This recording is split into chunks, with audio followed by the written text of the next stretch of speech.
forma mais fácil de você criar um oligopólio ou um monopólio? Você não cria monopólio ou oligopólio. Como que você cria um oligopólio? É processo histórico. Não. É processo histórico. Onde que tem mais, se você pegar as economias mais livres do mundo, com mais liberdade econômica? Todas têm oligopólio. Tudo bem. Eu vou chegar lá. As que têm menos intervenção, vão ter menos oligopólios e monopólios. Não significa que eles não vão ser formados, mas fica cada vez mais difícil você formar grandes oligopólios se não existe intervenção estatal ou uma intervenção estatal pequena. Então, um oligopólio no Brasil, por exemplo, a gente tem as de telefonia. Outro dia o Haddad deu uma gafe lá num debate dizendo que, você lembra como que era antes da privatização? Enganaram, mentiram para você. Antes da privatização, uma linha telefônica era tão cara que você tinha que colocar no imposto de renda. Isso é dessa época aí, né, Vilela? Sim, comprava um carro. Exato, você dava de entrada num terreno e tal, você tinha que colocar no imposto de renda. E depois que houve a privatização, que não foi das melhores, obviamente, porque no Brasil nunca é nada muito bem feito, esse consórcio que existe hoje é uma formação de um oligopólio. Já é muito melhor do que era quando era estatal, mas ainda é um oligopólio. E se essa agência de comunicações, como que chama? A Anatel? A reguladora, o maior criador de agências reguladoras, inclusive, foi a FHC. Se essa agência não existisse da maneira como existe, tem que ter uma fiscalização, uma noção do enforcement dos contratos. Mas será que se tivesse um mercado de telefonia com muito mais concorrência, como acontece nos Estados Unidos? Aqui são 4 empresas, 5. Lá são 200 empresas. Será que isso não faria com que o serviço melhorasse? A concorrência baixasse os preços, o serviço, o atendimento melhorasse, você não precisasse ficar dependendo, porque hoje você tem lá Vivo e TIM e não sei o quê, todas são uma porcaria, o atendimento é sempre ruim, você entra no Reclame Aqui, você não consegue resolver o problema porque eles não estão nem aí. Então, quando você fala assim, eu sou contra...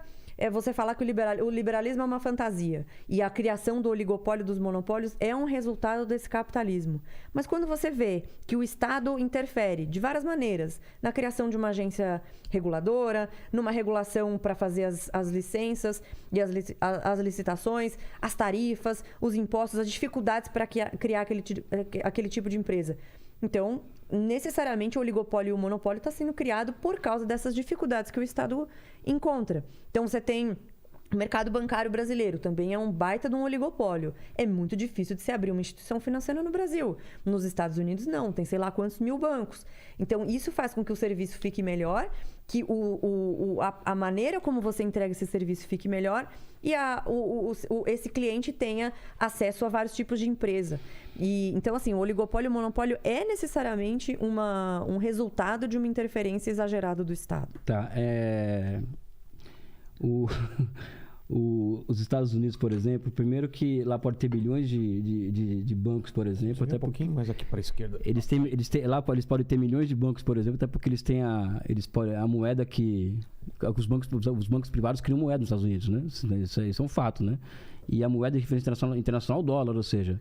Para falar de sistema financeiro, os americanos não são uma referência justamente porque eles são os donos da moeda de referência internacional. Não, mas tem outros países que têm o mercado financeiro bastante aberto com várias instituições financeiras. Sim, não é só os Estados Unidos que tem. Sim, mas, por exemplo, a Alemanha, por exemplo, é um país guiado por 8 bancos estatais de desenvolvimento.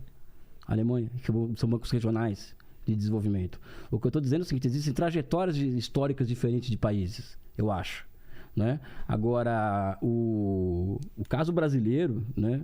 O Estado que intervém na economia, a Telebrás, por exemplo, eu concordo com essa crítica quando as pessoas fazem que o serviço telefônico no Brasil é muito ruim e tal.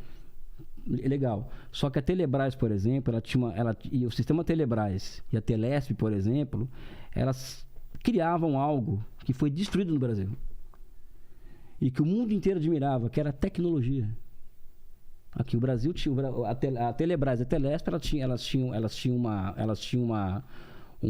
uma capacidade de criar tecnologia na área de telefonia impressionante. E isso tudo foi destruído com as privatizações.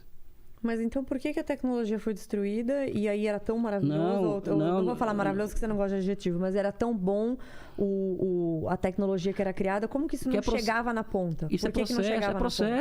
É processo. Isso é o básico do Schumpeter, é como que se dá difusão. Eu não vou aqui te dar uma aula de Schumpeter que você conhece tanto quanto eu. Tá, mas uma Schumpeter questão de